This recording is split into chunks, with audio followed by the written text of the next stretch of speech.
ejército, ¿no? La promoción Chocano, está acá la promoción Chocano, digamos, muy importante, la cuestión de masculinidad, porque yo quería ser militar, ¿de acuerdo? Entonces, cuando era chiquito, yo no quería jugar con un garrito, yo quería jugar con un tanque, ¿me acuerdo? ¿No? Que era construir la masculinidad. Y después mi padre fue empresario, yo también quise ser empresario, ¿no? Pero finalmente, digamos, opté por el mundo de la antropología, ¿no? Entonces es muy importante, digamos, tenerlo presente. Agradecer también al doctor Manuel Burga, ¿no? Por poder, digamos, brindar este espacio, ¿no? A Enrique León, ¿no? Al personal también por dar la facilidad del caso, ¿no? Agradecer también a Rocío y a Francesca por ser comentaristas. Y bueno, hemos trabajado políticamente, hemos trabajado analíticamente, ¿no? Y eso es muy importante, mi aprendizaje constante, ¿no? Porque es importante, digamos, la parte política, la parte académica y la parte social, ¿no? Algo que mucho también yo aprendí bastante del profesor Lausanne de Legori, que está muy presente en el análisis del texto, ¿no? También me gustaría agradecer, digamos, a la editorial, ¿no? Francisco Editor, ¿no? Que es un libro, digamos, muy familiar porque, digamos, la historia es de familia paterna, pero la edición es como con la familia materna también, ¿no? Acá está mi madre y todo, entonces muy importante el recibimiento de la edición y por aportar por estos libros para seguir, digamos, en la lucha por la memoria, ¿no? Siguiendo con los agradecimientos, a Lucía Cano, ¿no? Que me ayudó bastante, digamos, en la lectura del texto, sus sugerencias, sus valiosas críticas, ¿no? Un agradecimiento póstumo, digamos, a Guillermo Pérez, ¿no? Que tuve el honor de trabajar, digamos, en campo de científico sociopolítico, ¿no? Y me hablaba bastante del autoempleado, ¿no? Justamente teníamos un debate sobre el emprendedor, ¿no? Eso no es liberal, no, autoempleado era, ¿no? Y acá está Paco, ¿no? Su hijo, digamos, que como tengo el gusto de conocer, ¿no? Y agradecer a Guillermo, digamos, por su prólogo, que si compran el libro yo recomiendo que empiece por el prólogo, o sea, es muy importante lo que él dice, ¿no? Y me gustaría leer este parrafito, ¿no? Que habla sobre mi familia. Es lo siguiente: Guillermo dice, los Rosales, en una confusión extraordinaria, levantan un mensaje esperanzador de convivencia, de respeto mutuo y de legal satisfacción por hacer del provinciano luchador, autoempleado, algo tangible, realizable, que sin dejar la utopía de libertad y la justicia social, apuesta por una concepción de mayor realismo frente al detestable enclave de la pobreza y abandono a la letanía del Estado centralista, adocenado y en la mayoría de los casos frívolo e insensible, en relación con las profundidades de una patria que clama por oportunidades, equidad y reivindicación, ¿no? Muy agradecido con Guillermo. Y mi último agradecimiento, digamos, con Karen Berneo, ¿no? Amiga, compañera de luchas y causas, ¿no? Cuando éramos jóvenes, antifujimoristas del año 97, ¿no? Y escribió la contratapa del libro, ¿no? Que me parece muy importante, ¿no? Igual que esta parte de contratapa, ¿no? Y dice lo siguiente, dice, más de 15 años después, Tomás Rosales, hermano de la víctima y también empresario, brindó una extensa entrevista a su nieto antropólogo Raúl de León. Este cálido y emotivo testimonio, mediado por el afecto, logró tejer vínculos entre la historia familiar y el contexto social y político del país.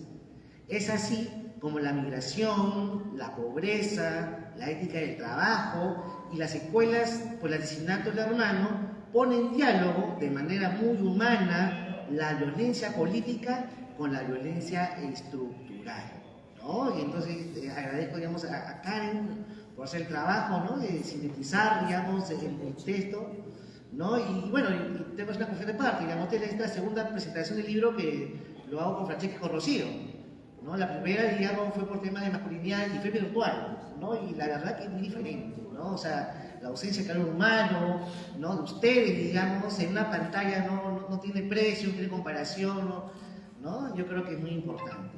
No, sobre el testimonio y lo que han comentado me parece justo y necesario, ¿no? En primer lugar, digamos, este testimonio para que sea publicado tuvo que pasar, digamos, por un filtro, ¿no? Que fue, digamos, el Rocío Silva Santisteban, ¿no? Que fue mi profesora, digamos, de testimonio en el año 2016, ¿no? Entonces yo hacía una maestría en estudio de género y tenía la oportunidad de optar por otros cursos, ¿no? Bueno, todos mis cursos los opté por la maestría de estudios culturales, ¿no? Y ya con Rocío, que nos conocíamos ya, planteó un marco teórico, ¿no? Los casos, ¿no? Entonces, el libro, digamos, es el trabajo final, ¿no? Del curso de Rocío, ¿no? Y ahí plantea pues, la metodología, digamos, de cómo se hace un testimonio, ¿no? Los pasos a seguir, ¿no?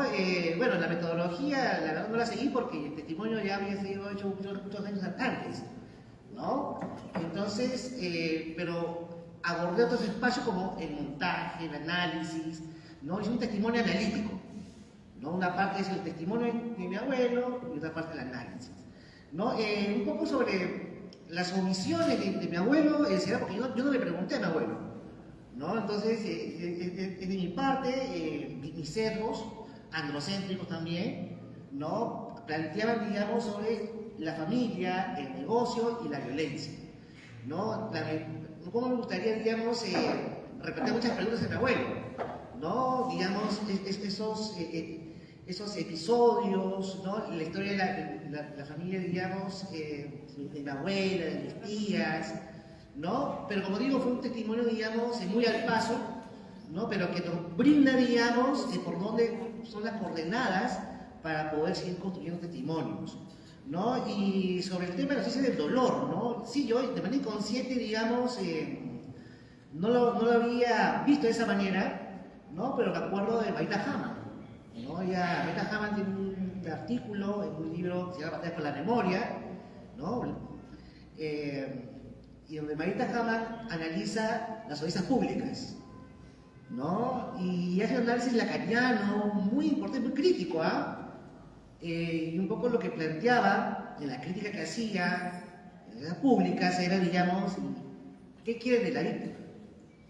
O sea, la víctima de una audiencia, pero digamos, lo que construye la verdad, ¿qué es lo que quiere de la víctima?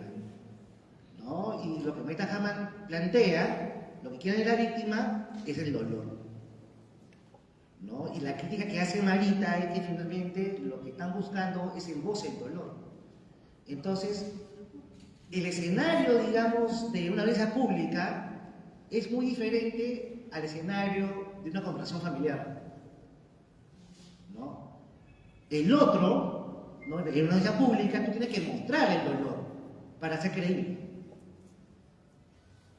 ¿no? Porque es un espacio institucional.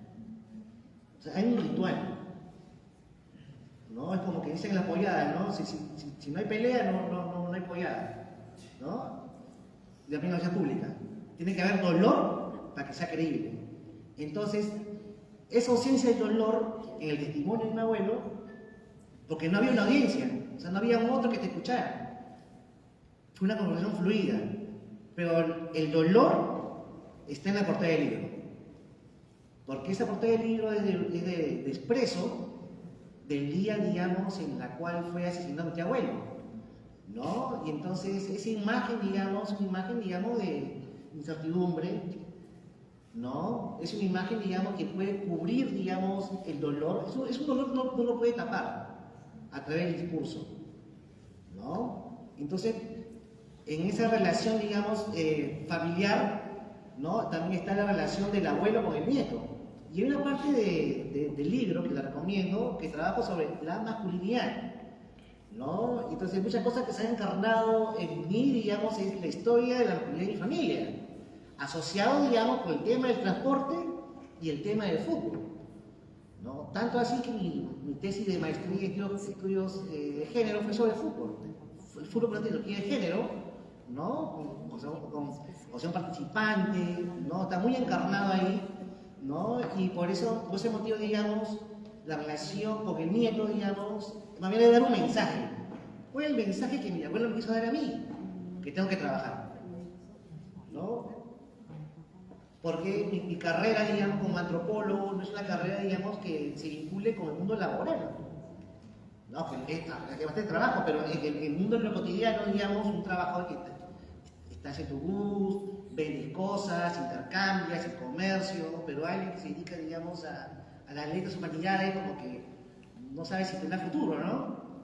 Entonces se pensaba que yo fui pobre, ¿no? Y reiteradamente me lo decía, ¿no? Porque la pobreza sale del trabajo. Y justamente hay una parte en la cual José Andrés Gori habla del mito del progreso, ¿no? O sea, el mito del progreso fue lo que movió, fue lo que rompió, digamos, el círculo de pobreza, ¿no? Y eso es muy importante tener en cuenta, ¿no? Luego, bueno, un poco ya el tema de la masculinidad, ¿no? Y cómo se encarna en mí, ¿no? Se encarna en mí, digamos, en el sentido de conocerme más, ¿no? O sea, conocerme más para saber, digamos, en qué momentos pueden ser momentos de inflexión, ¿no? Hacia ello, ¿no? Y antes de pasar a la segunda ronda, ¿no? El día de ayer, ¿no? Estuve en el museo, estuve en el Ojo que Llora, y mientras se daba el ritual, afuera estaba la pestilencia, ¿no? Estaban insultando, estaban gritando, y había una consigna que era terrorismo nunca más, ¿no? Dentro del ritual de Los que Llora, también una de las consignas era terrorismo nunca más. Entonces, si de un lado dice terrorismo nunca más y el otro dice que también dice lo mismo, entonces, ¿qué es lo que está faltando? Yo creo que sería la pregunta para los retos que conllevan a lo que es la reconciliación. ¿Es factible, no es factible? ¿No? Porque es todo un reto, ¿no? Y antes de acabar, yo quiero agradecer, digamos, a Bettina Valdés, ¿no? Que está haciendo sentinela de Tiago ahorita, ¿no? Tiago está haciendo participante de todo el museo, ¿no? Y con ella, digamos, sin ella yo no podía estar acá. Tenía que ver a mi hijo, ¿no? Y yo, un fuerte aplauso a Bettina, por favor. Las palabras de Raúl González León, una presentación del libro Ya fui pobre para Nacional TV Perú. Patallín también, Patallín.